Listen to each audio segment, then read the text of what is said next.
selamanya. Sebab Tuhan baik, sebab Tuhan baik, sebab Tuhan baik, anugerahnya kekal selamanya. Sebab Tuhan baik, anugerahnya kekal selamanya. Shalom, shalom, puji Tuhan. Pagi ini kita mempersiapkan diri kita untuk memuji, meninggikan Tuhan kita. Allah yang hebat, Allah yang dahsyat.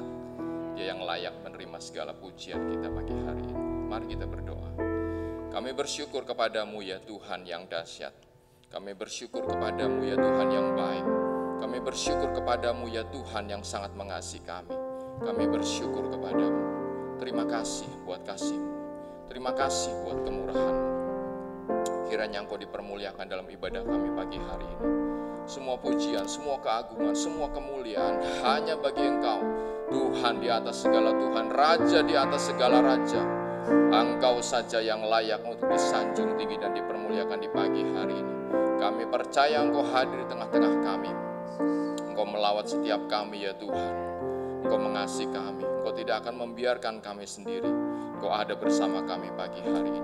Engkau hadir menjawab semua kebutuhan jemaat di pagi hari ini. Baik yang di rumah maupun yang di tempat ini. Engkau hadir Tuhan di rumah-rumah kami masing-masing. Terima kasih Tuhan, terima kasih. Kemuliaan hanya bagi Raja di atas segala Raja, Tuhan di atas segala Tuhan. Pagi ini dan sampai selama-lamanya. Terima kasih Tuhan, di dalam nama Yesus kami berdoa. Amin. Puji Tuhan, kita berikan tepuk tangan sorak-sorai bagi Allah kita.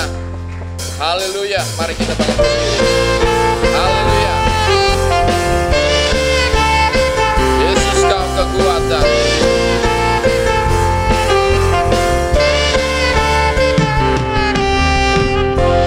Yesus kau kekuatan di hidupku.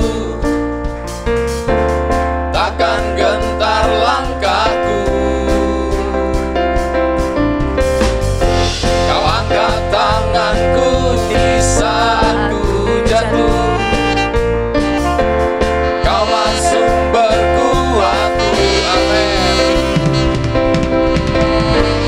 Lembah yang gelap kan ku lewati, sebab Engkau sertaku. Dengan imanku ku diselamatkan oleh kuasa Yesusku. Angkat tanganku, ku sorakan haleluya. Namamu berkuasa, surga bumi nyatakan. Angkat tanganku, nyatakan kau hebat. Allah yang perkasa, berkuasa selamanya.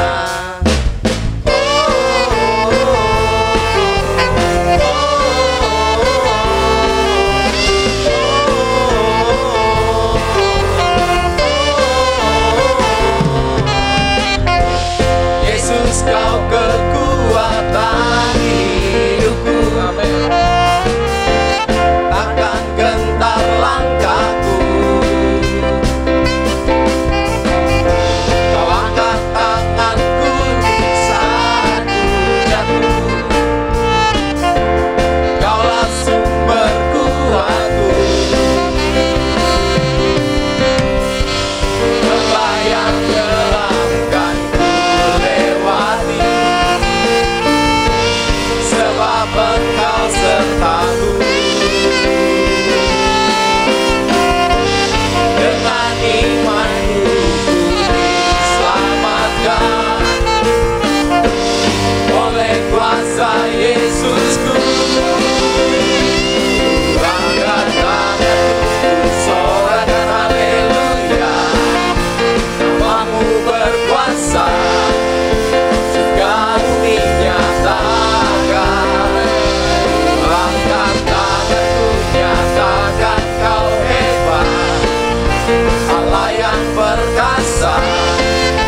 tinggal di dalamnya. tinggallah di dalamnya. Oh, tinggallah di dalamnya. Oh, tinggallah di dalamnya. Pastikan berdua. Yesus pokok Yang pokok kita. dan kita jarangnya. Tinggal dalamnya. Tinggallah di dalamnya. Oh, tinggallah di dalamnya. Oh, tinggallah di dalamnya. Pastikan berdua. Yesus cintaku, ku cinta Kau.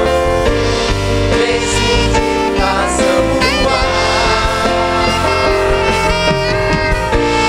Yesus cintaku, ku cinta Kau. Tinggallah di dalamnya. Oh, tinggallah di dalamnya. Oh, tinggallah di dalamnya. Pastikan berdua.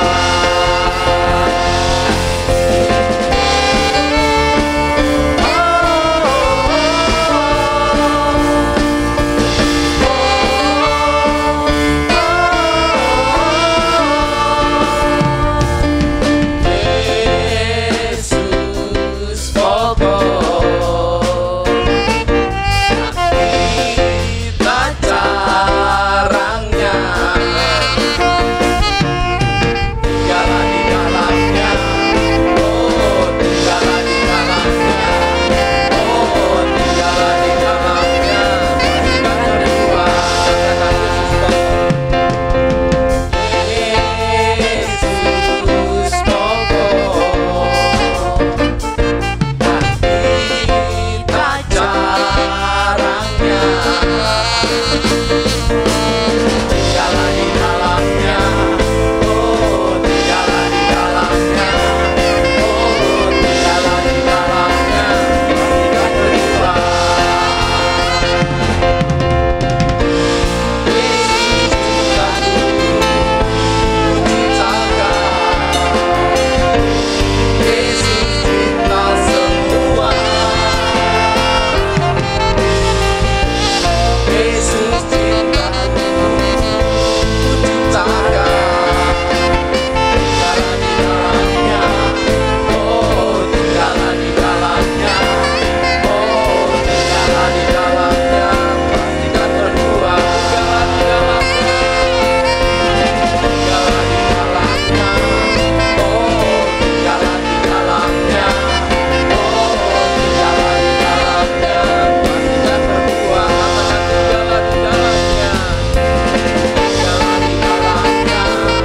Oh, tinggallah di dalamnya. Oh, tinggallah di dalamnya. Pastikan berdua.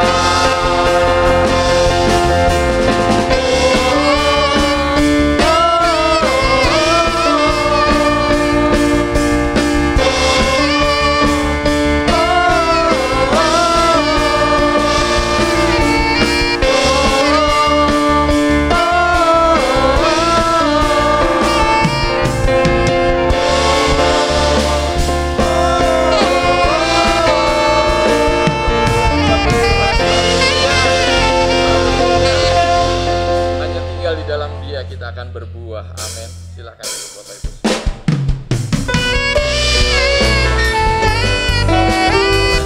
Yang baik di dalamnya.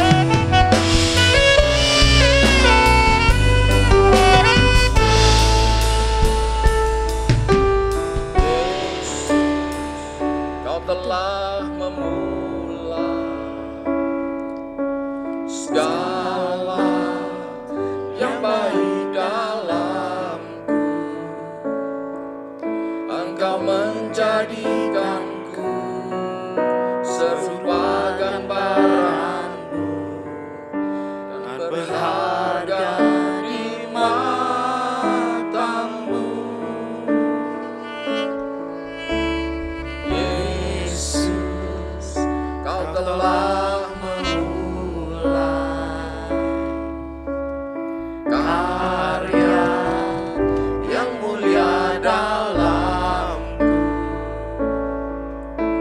Kau berikan hidupku sebagai ganti dosaku, karena kasih-Mu padaku.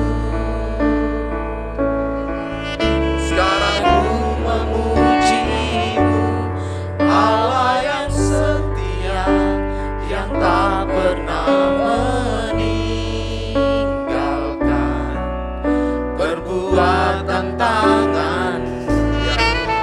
Sekarang ku menyembah-Mu, Allah yang mulia,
siap untuk terima firman-Mu. Firman-Mu mendidik kami di dalam kebenaran. Kalau firman-Mu datang untuk mengajar kami, temukan ada hati seorang murid, telinga seorang murid, dan beri kami hati seorang hamba supaya kami melakukannya dalam hidup kami. Kalau firman datang untuk menegur kami, menyatakan kesalahan, beri kami hati yang lembut supaya kami bertobat, memperbaiki perilaku kami, supaya kami didapati sebagai pribadi-pribadi yang menyenangkan hati Tuhan, berkenan di hadapan Tuhan. Terima kasih. Tolong hamba-Mu dengan bahasa yang sederhana, supaya setiap umat-Mu diberkati oleh firman-Mu. Di dalam dan demi nama Yesus kami berdoa. Amin. Silakan duduk Bapak Ibu.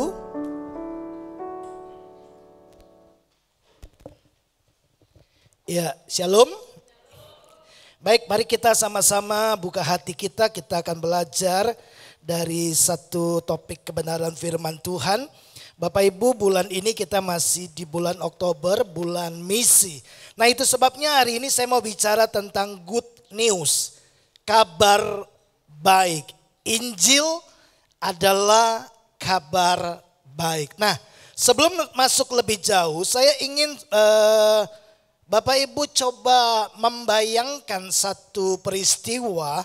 Nanti Bapak Ibu nggak usah jawab, karena saya yakin bahwa jawabannya pasti sama dengan apa yang saya ingin jawab atau yang terpikirkan oleh saya sebagai jawabannya.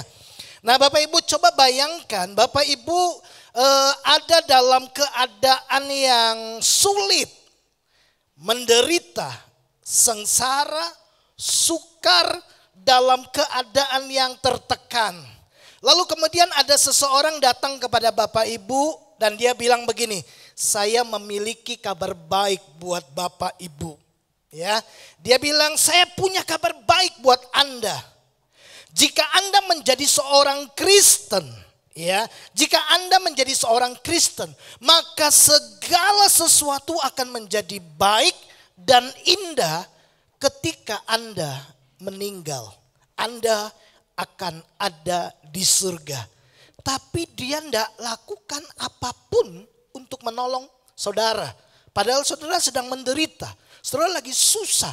Dia cuma bilang begini, kalau jadi orang Kristen, nah keadaan semuanya akan berubah menjadi baik waktu Anda meninggal. Anda akan ada di surga yang indah.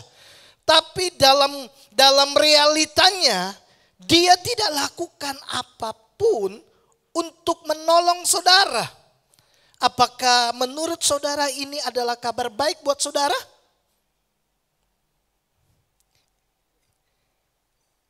Saudara tetap menderita, saudara tetap susah, saudara tetap dalam keadaan tertekan, saudara tidak punya apa-apa. Tapi dia bilang, aku kasih kabar baik. Tapi dia tidak lakukan apa-apa. Menurut saya, itu bukan kabar baik. Kenapa? Karena kita harus melihat apa yang Yesus ajarkan. Apa yang Yesus katakan tentang Injil. Apa yang Yesus ajarkan tentang good news, kabar baik. Yesus datang ke dalam dunia, dia membawa kabar baik. Dia bukan hanya memberikan perhatian pada hal-hal yang bersifat rohani. Yesus datang kepada orang banyak, tapi dia juga memberi perhatian kepada hal-hal yang lahiriah. Dia memperhatikan masalah-masalah kebutuhan manusia. Dia memperhatikan masalah mental, emosional, masalah sosial. Perempuan Samaria tidak luput dari perhatian Yesus. Perempuan yang mau dianiaya, ya, mau dilempari batu, tidak luput dari perhatian Yesus. Orang yang lumpuh, yang buta, nggak luput dari perhatian Yesus. Yesus selalu hadir untuk mereka. Pemungut cukai punya status yang jelek, status sosial yang jelek di tengah-tengah masyarakat. Yesus memberi perhatian buat mereka. Nah, Bapak Ibu coba lihat apa yang Alkitab coba sodorkan buat kita. Bapak Ibu perhatikan, Ya, ayat ini saya pernah baca juga buat Bapak Ibu Saudara, tapi saya ingin kembali mengutip ayat ini. Ayat ini Yesus baca ketika dia ada di bait Allah di kota Nazaret, diberikan kepadanya gulungan kitab Yesaya. Injil Lukas kemudian mengutip kembali peristiwa itu. Nah, saya bacakan buat Bapak Ibu Saudara dalam versi Indonesian Modern Bible, ya. Roh Tuhan ada padaku, karena dia telah mengurapi aku untuk menyampaikan apa? Kabar baik kepada orang miskin. Ya, apa yang dibutuhkan orang-orang miskin? Kabar baik bahwa mereka apa? Bahwa mereka diperhatikan Tuhan. Mereka tidak dibiarkan. Tuhan peduli sama mereka. Ya, untuk menyampaikan kabar baik kepada orang miskin. Dia telah mengutus aku untuk apa? Menyembuhkan orang yang remuk hati. Menyembuhkan, ini tindakan pemulihan. Ya, sebuah perbuatan baik untuk memberitakan pembebasan bagi para tawanan. Ada berita kebebasan. Untuk memulihkan penglihatan, ada tindakan baik. Ya, untuk membebaskan orang yang tertindas, lagi-lagi perbuatan baik. Ya, dan ayat 19, dan untuk memberitakan tahun rahmat Tuhan telah datang. Bapak Ibu perhatikan, ini nubuatan tentang kedatangan Yesus ke dalam dunia. Ya, saudara lihat ada berita baik yang disampaikan oleh Yesus kepada orang miskin, kepada orang tawanan, ya, lalu kemudian memberitahukan bahwa rahmat Tuhan, anugerah Tuhan itu sudah datang kepada dunia. Bukan hanya kabar baik, tapi ada perbuatan baik. Kita lihat di sini, bukan hanya nyampaikan kalau kamu percaya Yesus, kamu mati masuk surga, tapi kan tidak langsung mati. Betul enggak Bapak Ibu? Waktu kita percaya Yesus, kita enggak langsung ke surga. Kita masih menjalani kehidupan hari-hari. Coba pikirkan sejenak. Untuk apa Tuhan hadirkan kita ke dalam dunia? Apakah hanya untuk menyelamatkan kita dari dunia ini?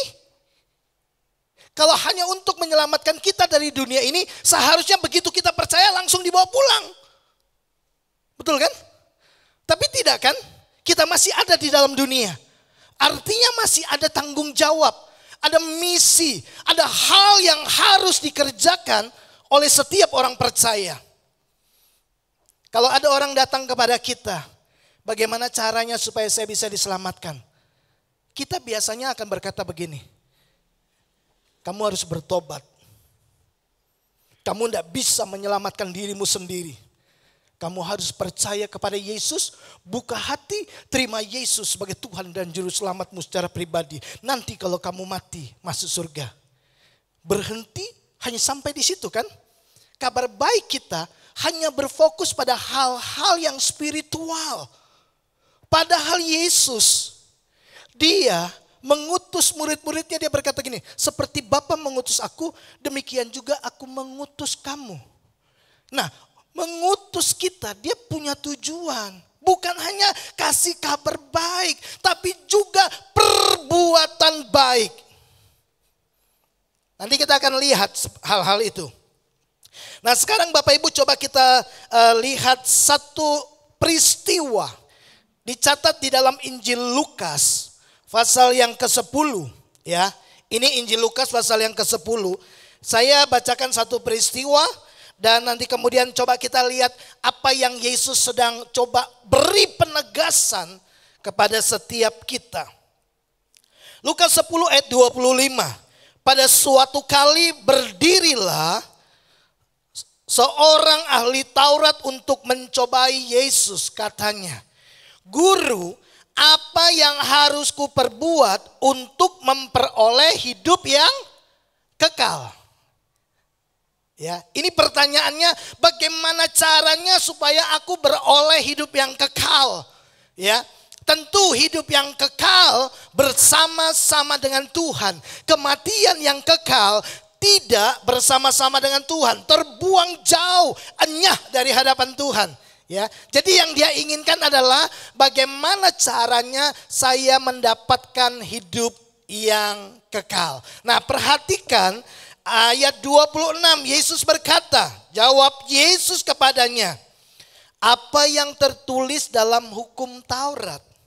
Apa yang kau baca di sana?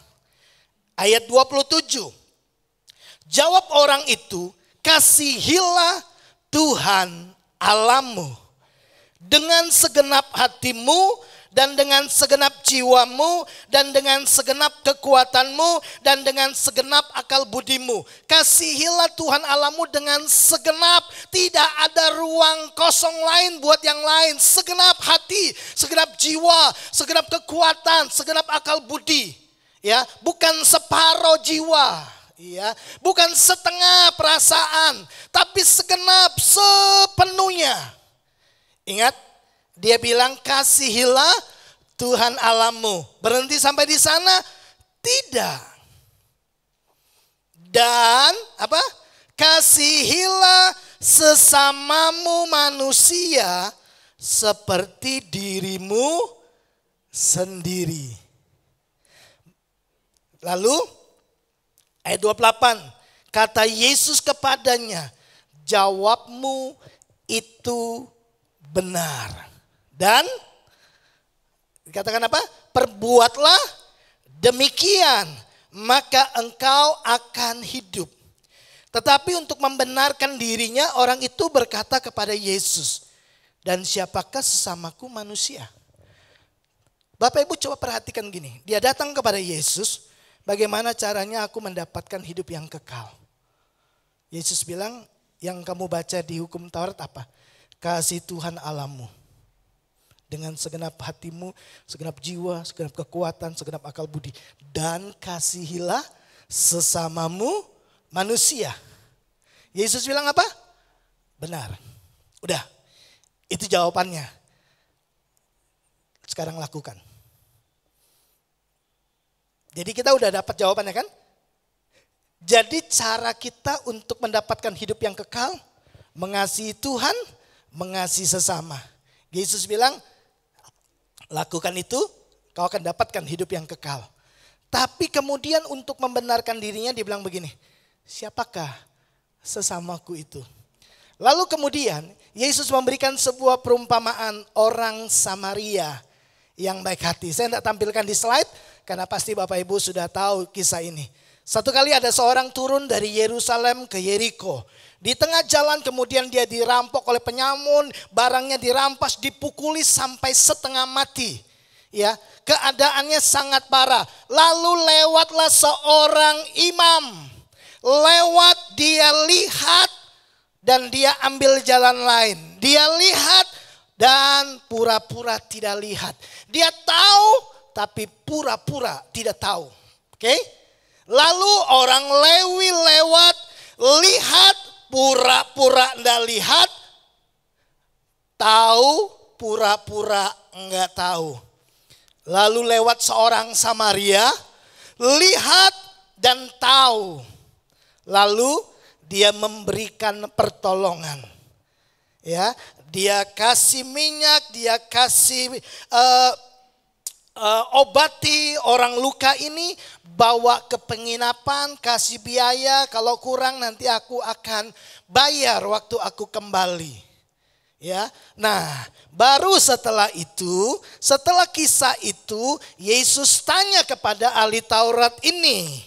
Di ayat yang ke-36, siapakah di antara ketiga orang ini menurut pendapatmu adalah sesama manusia dari orang yang jatuh ke tangan penyamun itu? Jawab orang itu, orang yang telah menunjukkan belas kasihan kepadanya. Kata Yesus kepadanya, pergilah dan perbuatlah demikian. Dia bertanya tentang hidup yang kekal. Bapak Ibu, Yesus bilang, lakukan seperti orang Samaria.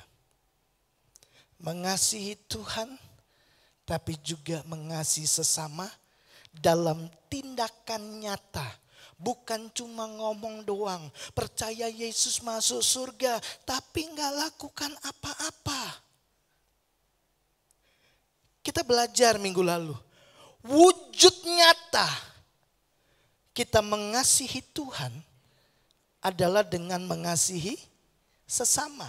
Melayani Tuhan yang tidak terlihat dan yang tidak tersentuh dengan melayani sesama yang terlihat dan yang tersentuh oleh kita.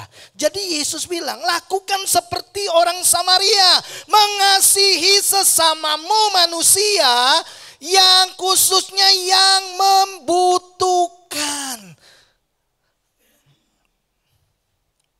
Bapak Ibu yang dikasihi oleh Tuhan, hidup kekal ada hubungan yang erat dengan mengasihi sesamamu. Jadi kabar baik itu bukan hanya berita saja. Yesus menyampaikan berita tapi ada tindakan dari berita baik itu. Itu yang Yesus mau kita kerjakan Bapak Ibu. Ya, nah coba lihat Bapak Ibu. Oke, ini tadi. Coba kita lihat dalam satu kisah Matius pasal 25. Minggu lalu saya kutip di ayat 40, tapi minggu ini saya coba ajak Bapak Ibu lihat ayat 41 dan ayat 45. Saya langsung lompat saja. Ya, ini perumpamaan tentang Yesus bicara tentang kedatangan Yesus yang kedua kalinya. Ya, Yesus kemudian memisahkan kambing dengan domba yang sebelah kiri dan yang sebelah kanan.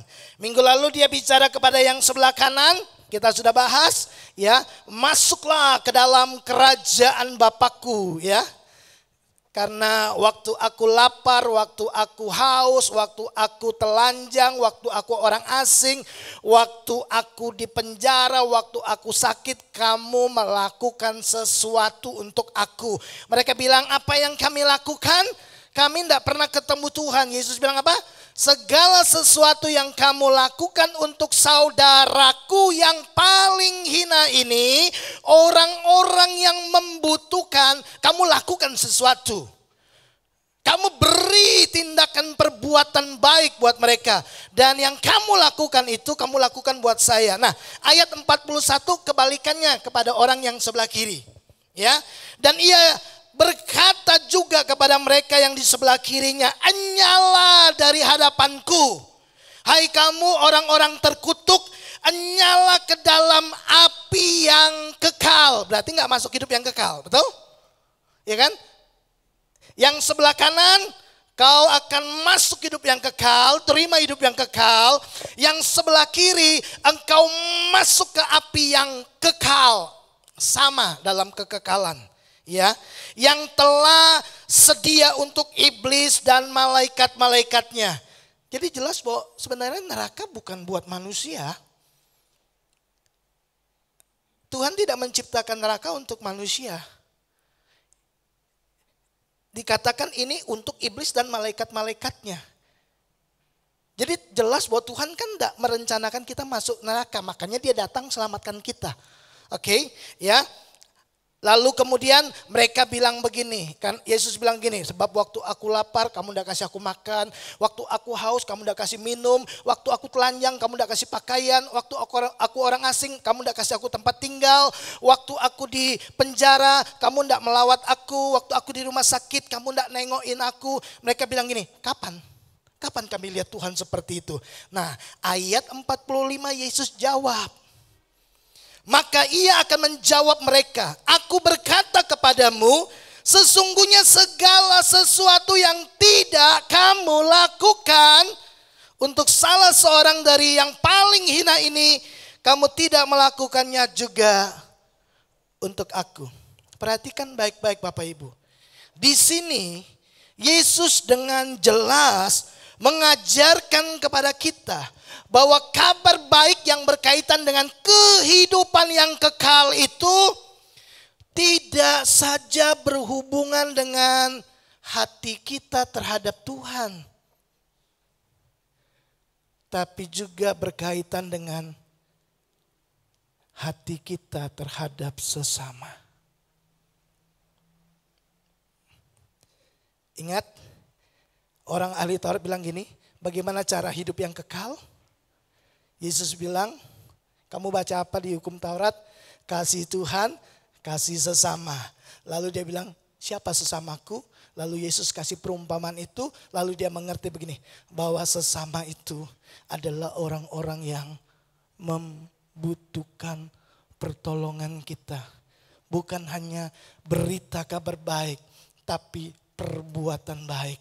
Di dalam Matius 25 kita lihat Yesus berkata bahwa kehidupan yang kekal itu bukan hanya urusan hati saya dengan Tuhan, tapi juga sikap hati saya dengan sesama. Karena apa yang saya tidak lakukan buat sesama, saya nggak lakukan buat Tuhan. Minggu lalu kita udah belajar itu. Perlakuan kita kepada sesama itu perlakuan kita kepada Tuhan loh.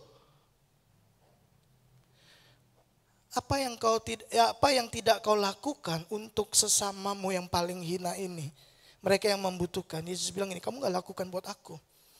Dan konsekuensinya tahu Bapak Ibu? Nyala dari hadapanku. Kalau Yesus hari ini datang berdiri di depan kita, lalu dia mulai memisahkan kambing dengan domba, kiri dan kanan. Saya mau tanya Bapak Ibu. Bapak Ibu yakin Bapak Ibu ada di sebelah mana? Kapan terakhir kali kita berempati kepada orang-orang yang paling hina? Nanti kita akan lihat lebih jauh lagi. Injil itu bicara antara kematian kekal atau hidup yang kekal. Injil bukan bicara tentang hidup bahagia, ya, kebahagiaan. Injil bicara tentang keselamatan. Kemarin saya ikut satu seminar Injil palsu di dalam gereja. Bayangin, Injil palsu dalam gereja. Ya, gereja-gereja yang memberitakan hanya soal-soal kemakmuran, tidak bicara tentang Yesus, itu Injil palsu. Di Galatia Paulus berkata ada Injil palsu, Injil yang lain, Injil yang gak fokus sama Yesus, itu Injil palsu. Saya tidak berusaha menurunkan standar kebenaran. Saudara tidak melakukannya, Yesus bilang, dia akan berkata terus terang di hari terakhir, "Enyah daripadaku, aku tidak mengenal engkau." Ingat, bukan hanya kasih kabar baik. Ada kabar baik, ada perbuatan baik. Nah, mari kita belajar sama-sama Bapak Ibu. Jadi, jelas bahwa Yesus berkata, hidup yang kekal itu bukan hanya hubungannya hati saya dengan Tuhan, tapi hati saya terhadap sesama juga itu sangat menentukan. Ya. Nah, kalau Tuhan meminta kita, kasihilah sesamamu manusia seperti dirimu sendiri, seperti Yesus mengasihi kita, Bapak Ibu, maka ini menjadi kabar baik untuk sesama kita. Betul? Ini benar-benar menjadi kabar baik. Kenapa? Karena kita bukan cuma ngomong gini, Jesus love you. Kita seringkali gitu kan? Yesus mengasihimu. Yesus peduli sama kamu. Lalu bagaimana dengan saya? Teman saya kalau WA gitu, ngucapin selamat ulang tahun gitu ya. Dia selalu bilang gini, dia selalu tutup gini, Jesus love you. So do I. Aku juga. Bapak Ibu, kita suka bilang, Yesus mengasihimu. Tapi tidak pernah lanjutkan begini. Aku juga mengasihimu. Seperti Yesus mengasihi aku mengasihi kamu. Iya kan? Kita suka berhenti sampai di situ kan? Kita suka kasih kabar baik gini. Yesus peduli sama kamu. Yesus pasti tolong kamu. Yesus mengasihimu. Yesus akan memberkatimu. Caranya gimana? Halo? Gimana caranya? Yesus pakai kita. Masa dia harus datang lagi? Dia udah percayakan itu kepada kita. Nah, jadi Bapak Ibu, menurut saya ini kemudian betul-betul menjadi kabar baik buat mereka. Saya menyadari Bapak Ibu bahwa ini hati Tuhan buat orang-orang miskin. Dan jawabannya untuk kesengsaraan mereka, Dia mempercayakannya itu kepada kita. Jadi ini kabar baik yang kita miliki bagi mereka. Bahwa Tuhan benar-benar mengasihi mereka. Tuhan bukan hanya peduli masalah kerohanian mereka. Tuhan juga peduli dengan kebutuhan jasmani mereka. Dan Tuhan telah mengutus saya dan saudara untuk mengasihi mereka dalam tindakan perbuatan baik. Yesus mengasihimu, saya juga mengasihimu. Bapak Ibu, mari kita lihat apakah benar-benar kita udah pindah dari arah menuju api yang kekal berpindah kepada hidup yang kekal. Ya, kita lihat ayat ini. Di dalam 1 Yohanes pasal 3 ayat 14 dan 15. Dikatakan demikian. Kita tahu. Ya, saudara benar-benar harus yakin nih. Saudara harus berkata, saya tahu bahwa saya sudah berpindah dari dalam maut ke dalam hidup. Ya, yaitu karena saya mengasihi saudara saya. Begitu kan? Harusnya kita ganti kata kita itu jadi saya. Saya tahu bahwa saya sudah pindah dari api yang kekal kepada hidup yang kekal karena saya mengasihi saudara saya. Barang siapa tidak mengasihi, ia tetap di dalam maut. Ingat ekspresi kasih diwujudkan dalam dua tindakan nyata. Apa Bapak Ibu? Melayani dan memberi. Betul? Melayani dan memberi. Kalau cuma ngomong gini, aku mengasihimu, tapi gak lakukan apa-apa, itu tidak mengasihi. Ya, nah, lihat ayat 15. Setiap orang yang membenci saudaranya adalah seorang pembunuh manusia. Dan kamu tahu bahwa tidak ada seorang pembunuh yang tetap memiliki hidup yang kekal di dalam dirinya. Siapa yang membenci, kata membenci itu dari bahasa aslinya gini, mengasihi lebih sedikit. Kita cuma ngomong tok tapi gak lakukan apa-apa. Kita lihat dan kita biarkan orang itu kemudian semakin menderita, kemudian dan membiarkan dia kemudian berjalan menuju kepada kematian yang kekal. Pembunuh kan kita? Kita tahu caranya ke surga, tapi kita tidak beritahu dan kita tidak lakukan apa-apa. Alkitab bilang, tidak memiliki hidup yang kekal. Jadi Bapak Ibu, kita sudah belajar jelaskan bahwa urusan hidup yang kekal itu bukan hanya urusan hati saya dengan Tuhan, tapi juga sangat berurusan dengan hati saya dengan sesama. Karena kita seringkali pikir bahwa kekristenan itu cuma urusan masalah rohani saja. Urusan doa baca firman ke gereja, doa baca firman ke gereja, fellowship, persekutuan. Kita pikir cuma itu saja. Enggak.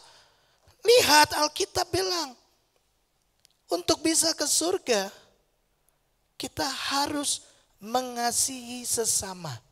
Nanti baca di Injil Yohanes, surat-surat Yohanes itu bicara tentang mengasihi. Yohanes itu bilang begini, aku beritahu kamu ya perintah yang dari semula dia bilang begini.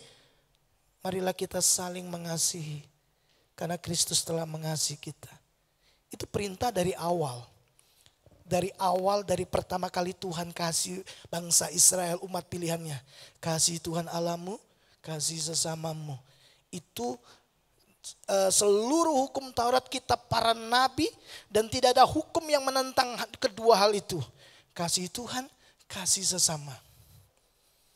Yesus bilang, lakukan itu. Kau akan hidup kekal.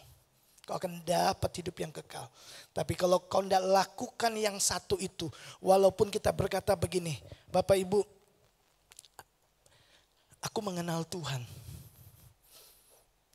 Aku mengasihi Tuhan. Tapi kalau yang satu kita abaikan. Yesus bilang gini. Enyalah daripadaku. Kenapa? Karena kita tidak melakukan apa-apa kepada saudara kita. Lihat ayat ini baik-baik. Barang siapa tidak mengasihi, ia tidak mengenal Allah. Sebab Allah adalah kasih. Saudara mau ngomong sekeras apapun, seyakin apapun bahwa saudara mengenal Yesus. Tapi kalau kita tidak mengasihi, Alkitab bilang gini, kau tidak kenal Tuhan. Kau tidak kenal Tuhan. Matius 7 ayat 21-23. Yesus bilang apa? Ayat 23.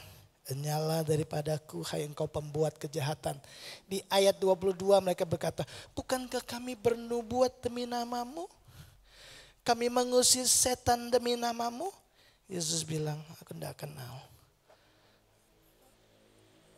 Bapak Ibu, pengenalan kita kepada Tuhan itu akan dinyatakan lewat tindakan mengasihi. Nah, Allah adalah kasih. Karena dia mengasihi manusia, dia datang kepada manusia. Betul?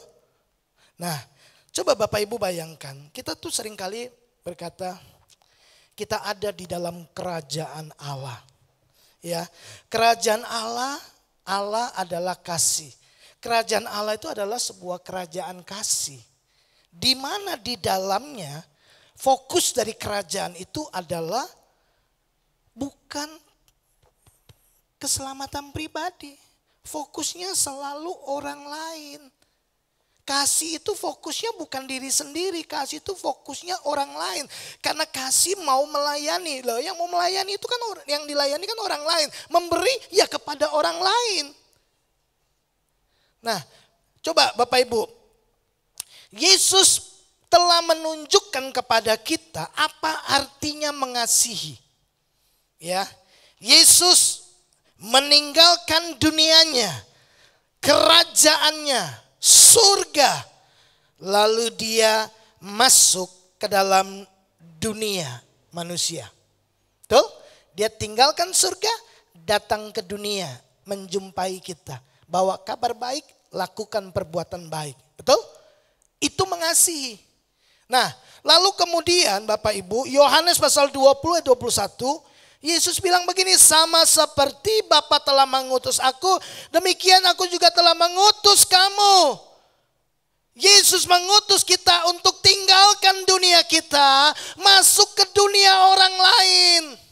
Tinggalkan kenyamanan kita, tinggalkan hidup yang fokus pada diri sendiri, lalu kemudian pikirkan orang lain. Itu Injil. Kerajaan Allah nggak ada hidup fokus pada diri sendiri, itu nggak ada. Karena Yesus juga kita belajar kemarin, Yesus tidak mencari kesenangannya sendiri. Dan kita diminta jangan mencari kesenangan sendiri. Itu Alkitab loh yang ngomong. Itu sebabnya di hari-hari terakhir banyak orang akan kaget. Kenapa aku nggak masuk kehidupan yang kekal ya? Padahal aku rasa aku kenal Tuhan kok. Padahal aku rasa aku mengasihi Tuhan kok. Aku ke gereja, aku baca Alkitab, aku berdoa, ikut doa malam. Apalagi, aku ikut dekom.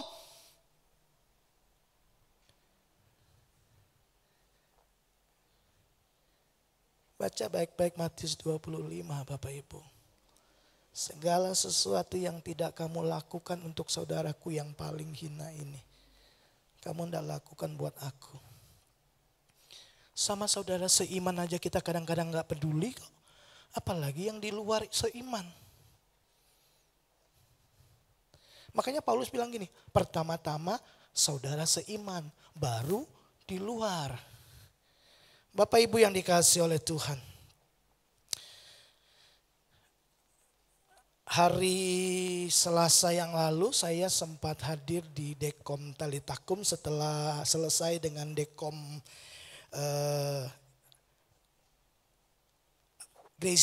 Gracia, Gloria dan Bethlehem. Saya mampir, kemudian mendengarkan diskusi mereka, mendengarkan sharing-sharing mereka. Ya, lalu mereka dihimbau, yuk mari kita melayani sampai repot gitu. Nah, saya punya kesempatan, dikasih kesempatan Pak Gembala mau sampaikan apa.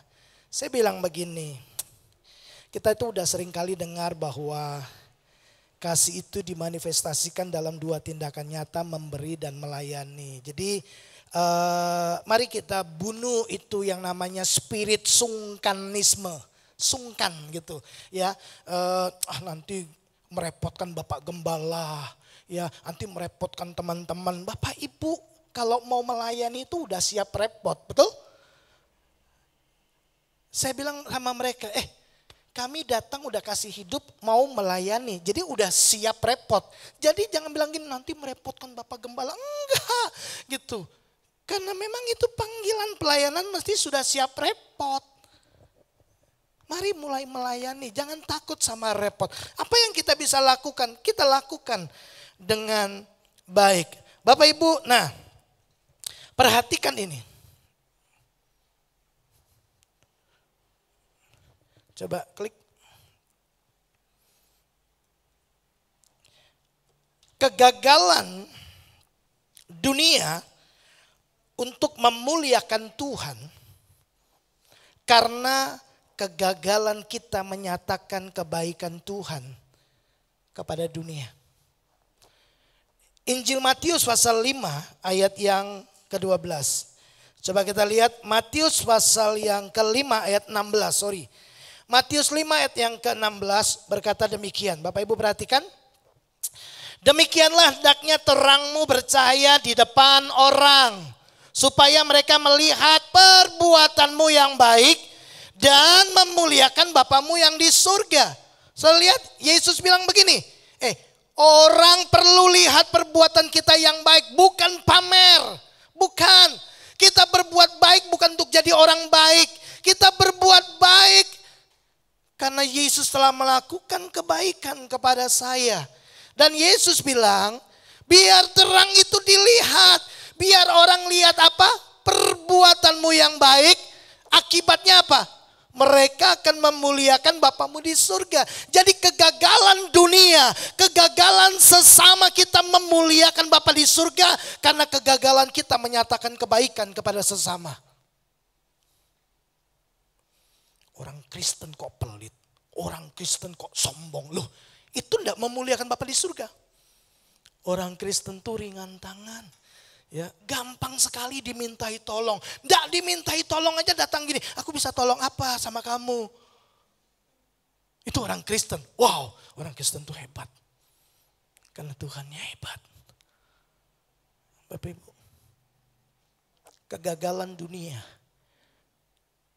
memuliakan Bapa di surga karena kegagalan kita menyatakan kebaikan kepada sesama kita.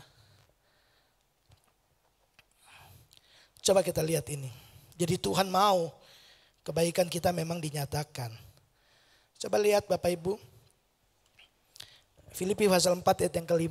Hendaklah kebaikan hatimu diketahui semua orang. Tuhan sudah dekat. Kebaikan hatimu biar orang tahu. Gimana caranya? Halo? Bagaimana caranya bahwa orang tahu kita punya kebaikan hati? Halo? Lewat perbuatan baik, kan? Ya kan? Dari mana orang tahu bahwa hati kita jahat? Ya lewat perbuatan jahat kita, kata-kata yang jahat kita. Alkitab bilang, hendaklah kebaikan hatimu diketahui semua orang. Tuhan sudah dekat. Waktu mereka mengalami kebaikan hati kita, Bapak Ibu, Tuhan sudah dekat sama mereka. Kalau mereka mengalami kebaikan hati, saya mau tanya, mereka berterima kasih kepada kita kan? Makasih ya. Tapi di dalam hati mereka, mereka menaikkan ucapan syukurnya kepada siapa? Kepada Tuhan. Tuhan dekat sama mereka. Kenapa? Karena Tuhan ada di dalam kita. Mereka melihat Tuhan di dalam kita. Nangkep maksudnya? Makanya Paulus bilang gini, hendaklah kebaikan hatimu diketahui semua orang. Tuhan sudah dekat. Dekat kepada siapa? Sama kita mah bukan dekat lagi, dia udah di dalam kita. Tapi dekat sama siapa? Semua orang. Kasihi sesamamu manusia. Seperti Kristus mengasihimu. Coba lihat apa nasihat Petrus. 1 Petrus pasal 2 ayat yang ke-12. Milikilah cara hidup yang baik. Cara hidup yang baik. Nanti kita lihat cara hidup yang baik itu apa. Milikilah cara hidup yang baik di tengah-tengah bangsa-bangsa bukan Yahudi. Jadi memang Petrus nulis surat ini kepada orang-orang percaya, orang-orang Yahudi. Dia bilang begini, miliki cara hidup yang baik di antara orang-orang yang tidak mengenal Tuhan. Ya. Nah, lalu supaya apabila mereka memfitnah kamu sebagai orang durjana, mereka dapat apa? Melihatnya dari perbuatan-perbuatanmu yang baik dan apa? Selalu gitu kan? Dan memuliakan Allah pada hari ia melawat mereka. Bapak Ibu lihat, cara hidup yang baik ya di tengah-tengah orang-orang non-Yahudi. Nanti kalau mereka bilang, oh enggak benar itu orang tuh. Tapi kemudian mulut mereka dibungkam karena mereka melihat perbuatan kita yang baik. Jadi cara hidup yang baik itu terlihat dari perbuatan-perbuatan yang baik. Waktu mereka melihat perbuatan yang baik, sama kan yang Yesus bilang tadi kan? Dan mereka akan memuliakan Bapamu di surga. Perhatikan kalimat selanjutnya, pada hari ia melawat mereka. Tahu enggak Bapak Ibu Saudara? Bahwa perbuatan baik itu seperti menggelar karpet merah. Ya. Biasanya kalau ada kunjungan lawatan presiden kemarin saya mau tampilkan ya waktu Bapak Jokowi ya melakukan kunjungan lawatan ke Korea Selatan, itu kemudian waktu pesawat berhenti, wah Republik Indonesia pesawatnya. Lalu ada karpet merah. Ya, digelar di sampingnya semua tentara-tentara Korea Selatan. Bapak Jokowi turun didampingi sama presidennya, jalan di atas karpet merah. Jadi perbuatan baik itu seperti kita kasih karpet merah untuk Tuhan datang melawat mereka. Perbuatan baik itu kita sedang mempersiapkan lawatan Tuhan dalam hidup mereka. Bapak Ibu yang dikasihi oleh Tuhan. Kita tuh sering kali ngomong kita mengasihi Tuhan. Ya. Coba kita lihat satu ayat yang terakhir. Yohanes 14 ayat 23. Jika seorang mengasihi aku, ia akan menuruti firman-Ku. Dan Bapakku akan mengasihi dia dan kami akan datang kepadanya dan diam bersama dengan dia. Barang siapa tidak mengasihi aku, ia tidak menuruti firman-Ku. Yesus bilang barang siapa mengasihi aku, dia akan menuruti semua perintahku dan kami akan diam di dalam dia. Siapa yang diam di dalam dia? Tuhan. Tuhan adalah kasih. Makanya saya tulis gini, ketaatan berasal dari kasih Allah yang ada di dalam hati kita secara alami. Karena Allah itu kasih, dia pasti tindakannya kasih.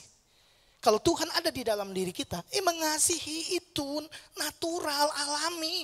Nggak usah disuruh-suruh. Kalau disuruh-suruh tuh nanti kita sama dengan agama lain. Yuk kita aksi sosial disuruh, yuk memberi disuruh. Itu tindakannya sama dengan yang di luar sana. Mengasihi, memberi, melayani itu natural. Itu sifat Allah yang ada di dalam diri kita. Makanya Yesus bilang gini, barang siapa mengasihi aku, dia akan melakukan firmanku. Mengasihi sesama seperti aku mengasihi dia.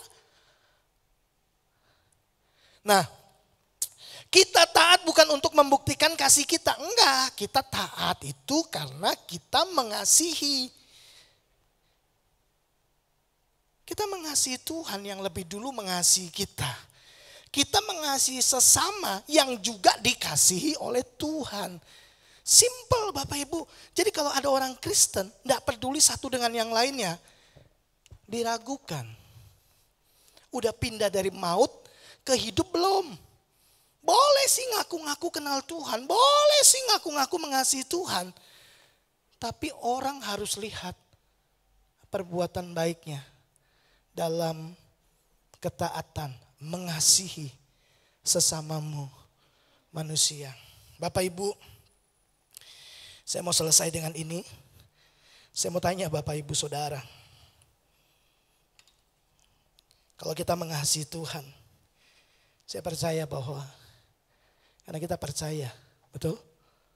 Kita mengasihi dia, kita percaya bahwa dia Tuhan. Kita menjadi murid Tuhan kan.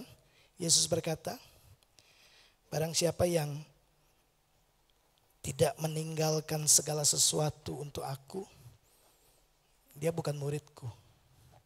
Nah, coba bayangkan saudara, bayangkan ya. Saya mau tanya sama Bapak Ibu Saudara. Saya mau tanya dulu kepada ibu-ibu, para wanita di tempat ini. Bayangkan saja, bayangkan saja. Bayangkan saudara mau menikah minggu depan. Pasti kita sangat senang. Ibu-ibu, para wanita, Anda belum menikah semua. Dan Anda mau menikah minggu depan. Ya, Anda pasti senang karena Anda akan menikah minggu depan. Ya, gembira menantikan pernikahan. Ya, senang dengan calon suami yang akan kita nikahi. Lalu coba bayangkan, lalu calon suami Anda datang, lalu dia bilang begini sama saudara.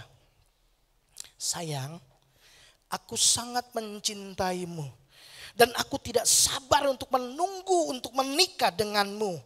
Aku akan mencintaimu 364 hari dalam setahun. Salah ya? 1 tahun berapa? 365 hari, betul ya? Setahun 365 hari. Tapi calon Anda ini dia bilang begini, aku akan mencintaimu 364 hari dalam setahun. Izinkan aku 1 hari saja untuk tinggal sama pacarku yang lama. Halo para wanita, mau lanjut nikah? Hah? Mau nikah sama laki-laki yang model begini?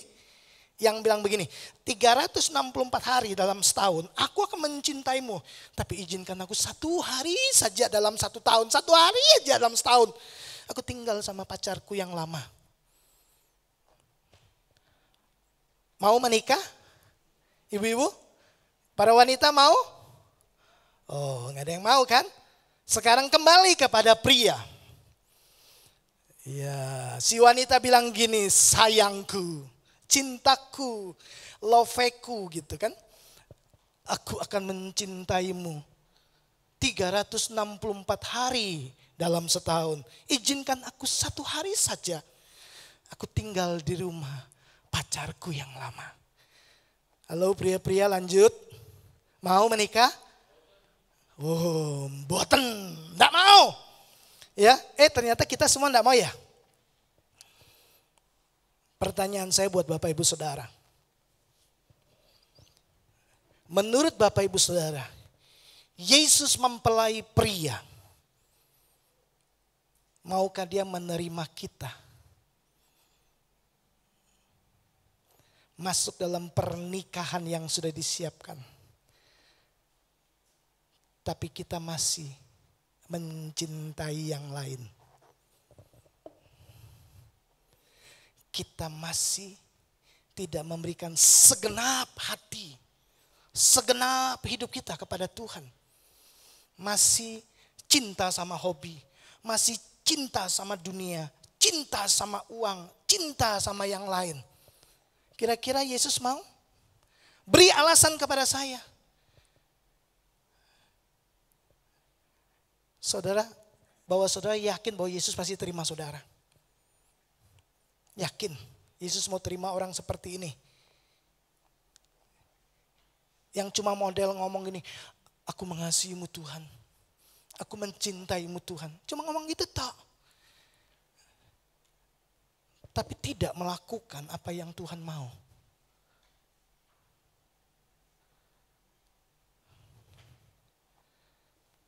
Pikirkan baik-baik Bapak Ibu. Apakah Yesus sang mempelai akan menerima kita sebagai mempelai wanitanya dan membawa kita ke dalam perjamuan kawin anak domba? Jika kita tidak sepenuhnya telah menjadi miliknya dan mengasihinya. Ternyata di dalam hati kita ada yang lain. Untuk Tuhan cuma hari Minggu, hari lain no. Untuk saudara seiman cuma ketemu hari Minggu, yang lain no. Hidupku, aku kan punya kepentingan, aku. Bapak Ibu dengar baik-baik. Yesus akan berterus terang kepada kita di hari terakhir. Saya harus katakan ini kepada Bapak Ibu Saudara. Saudara jangan pikir bahwa Injil itu murah. Keselamatan itu murah, mahal. Dia kasih nyawa. Makanya dia mau minta gini. Yang mengasihi aku adalah mengasihi dengan segenap jiwanya, segenap kekuatannya, segenap akal budinya, segenap hatinya. Enggak boleh yang lain. Dan menyatakan kasihnya kepada sesama. Seperti aku mengasihi sesama. Berat? Enggak. Kenapa? Karena kasih yang adalah pribadi Allah itu ada di dalam kita. Siapa bilang mengasihi itu berat? Yang berat itu keinginan daging kita melawannya. Mengasihi mah gampang. Ya. Melayani itu gampang. Memberi itu gampang Bapak Ibu. Yang susah itu mengalahkan daging. Saya ngajari ini kepada Bapak Ibu Saudara. Saya berjuang Bapak Ibu. Hari Jumat yang lalu, saya mau tutup dengan kesaksian ini. Saya dapat sebuah kabar bersama dengan beberapa teman-teman dapat kabar bahwa ada salah seorang misionaris Korea di Amerika. Kemudian saya nggak tahu persis apa alasannya, kemudian tiba-tiba sponsornya memutuskan tidak lagi sponsor dia. Dia tiba-tiba jadi orang yang sangat miskin. Dia nggak bisa bayar apartemennya. Bahkan untuk perbaikan giginya saja dia nggak punya dana. Waktu dengar berita itu hati saya sangat tergerak gitu. Tapi jauh dia ada di Amerika gitu. Setelah selesai itu salah seorang teman WA saya. Kita mau bantu misionaris Korea ini gitu. Hari Jumat yang lalu. Lalu tiba-tiba Roh Kudus ingatkan saya. Di hari ulang tahun saya, ada satu keluarga yang mengasihi saya, kemudian kasih berkat buat saya. Gitu. Tiba-tiba Roh Kudus ingatkan itu. Oh iya, saya ada dana tunai. Ya, saya pikir Bapak Ibu, kenapa masih tarik ulur? Karena pas di hari ulang tahun saya tanggal 27 Oktober yang lalu, ya 2 hari sebelumnya anak saya yang pertama bilang ini, Pak, tanggal 27 sudah harus bayar uang semester kedua. Loh kamu baru masuk semester pertama baru 2 bulanan kok semester 2, semester 1 belum selesai kok sudah bayar? Tapi itulah aturannya. Saya bilang sama anak saya, sudah tenang saja nanti Tuhan yang sediakan. Benar 27 kita udah transfer. Nah Bapak Ibu saya senang dong dapat berkat. Pendeta juga senang lu dapat berkat uang tunai. Siapa bilang enggak? Senang ya. Saya senang gitu kan. Aduh ada tambahan saya pikir gitu. Tapi kemudian Roh Kudus bilang gini. Udah itu dikasihkan aja. Terus saya bilang oke lah saya kasih separuh aja. Lu enggak tenang hati saya. Ya. Saya pikir saya kasih separuh nih udah lumayan lah. Gitu kan. Tapi Tuhan bilang gini, enggak semuanya. Terus saya bilang, berarti kan cuma numpang lewat. Senangnya, sudah senang. Saya ditanyakan suka gitu kan, ya suka yang itu gitu kan. Karena ada dua, suka yang mana gitu. Saya bilang suka gitu, ya. Akhirnya saya putuskan. Saya langsung segera transfer gitu. Biar enggak berlama-lama. Kalau berlama-lama kan ini daging sama roh bertengkar terus. Duduk berdiri, jalan sana jalan sini. Udah saya putuskan, udah semua saja. Udah saya lepaskan Bapak Ibu. Ya, lalu saya beritahu istri saya, waktu aku ulang tahun aku ada dapat berkat gitu. Sekian. Terus aku transfer semua gitu. Mungkin kan nyadar juga bahwa barusan pengeluaran besar. Terus ada berkat, lo lepaskan semua. Ya udah memang maunya Tuhan. Gitu. Bapak Ibu, mari saya beritahu bahwa di dalam roh kita, hati kita ini ada Tuhan yang sangat suka memberi, melayani, memberi. Dia nggak hitung-hitungan gitu. Yang hitung-hitungan daging saya. Saya sadar itu. Itu sebabnya saya memutuskan untuk menyalipkan daging saya. Nah berkata begini, memberi itu menyenangkan. Melayani itu menyenangkan gitu loh. Yang enggak menyenangkan itu buat daging saya. Tapi buat hati saya. Waktu saya berkata, udah saya lepaskan semua. Saya segera ambil HP saya, langsung slap kirim. Begitu kirim, lega. Sudah gak bisa ditarik balik. Ya kan? Udah langsung plong gitu. Udah Tuhan, aku udah lakukan gitu. Memberi kepada mereka yang membutuhkan. Karena misionaris ini harus segera bayar apartemennya. Ya, saya bilang Tuhan, aku sudah kasih tempat tinggal buat Tuhan di Amerika, apartemen, gitu, bersama dengan teman-teman. Nah kebetulan ada satu teman yang ke Amerika, jadi kita bilang sama dia tolong dong, ketemu sama misionaris ini, lalu persembahkan persembahan kami ini untuk dia dari Tuhan. Bapak Ibu, saya percaya bahwa Tuhan yang ada di dalam diri kita adalah Tuhan yang mau membagi kabar baik kepada semua orang. Tapi juga menyatakan perbuatan baik lewat kita. Amin. Lewat kita. Oleh karena itu saya mendorong Bapak Ibu Saudara. Yuk mari mengasihi sesama. Seperti Tuhan mengasihi kita. Dengan segenap hati, segenap jiwa, segenap kekuatan, segenap akal budi kita. Ingatlah, kalau kita aja gak mau diduakan, apalagi Tuhan. Kalau kita bilang kita mengasihi dia, kita mengenal dia, tandanya satu, bahwa kita saling mengasihi. Tuhan memberkati kita. Mari bersama kita rendahkan hati kita di hadapan Tuhan, kita berdoa. Bapa, hamba-Mu sudah selesai. Ini hatimu buat orang-orang yang ada di luar sana. Kepada kami diberi tanggung jawab. Kami adalah duta kerajaan Allah. Kerajaan Allah adalah kerajaan kasih.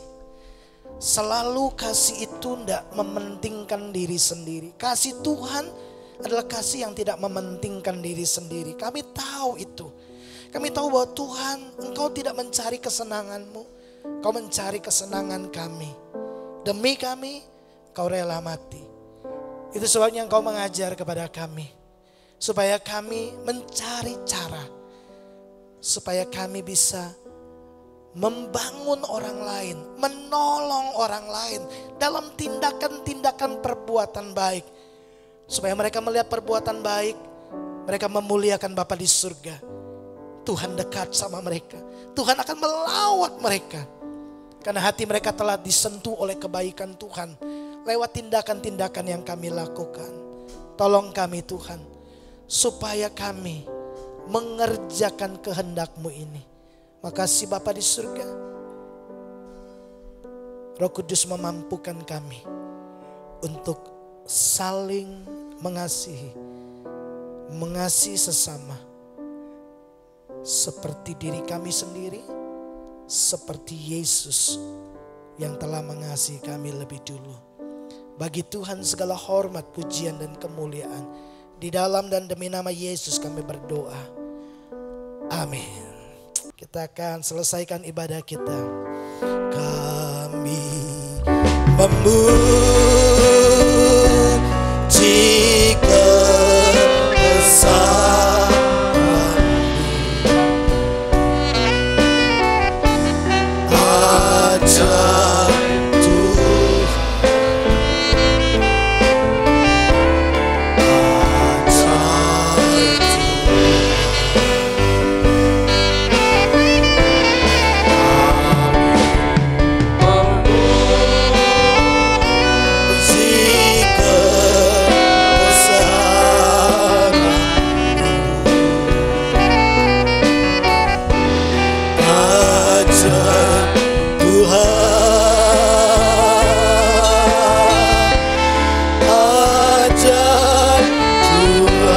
Ajaib Tuhan,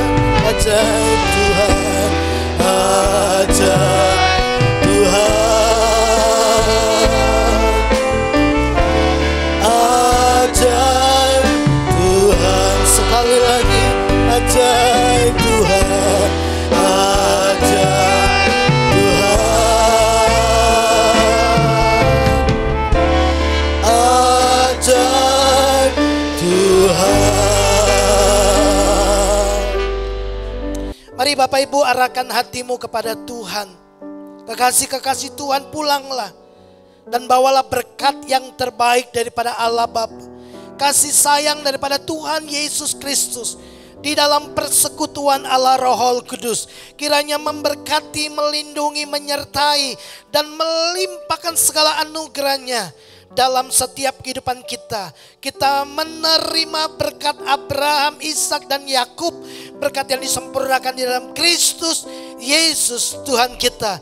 Kitalah umat pemenang, umat yang diberkati Tuhan. Kita terima berkat ini di dalam nama Tuhan Yesus Kristus. Setiap kita yang percaya diberkati Tuhan, mari sama-sama katakan amin. Selamat hari Minggu, Tuhan memberkati. Yesus pokok.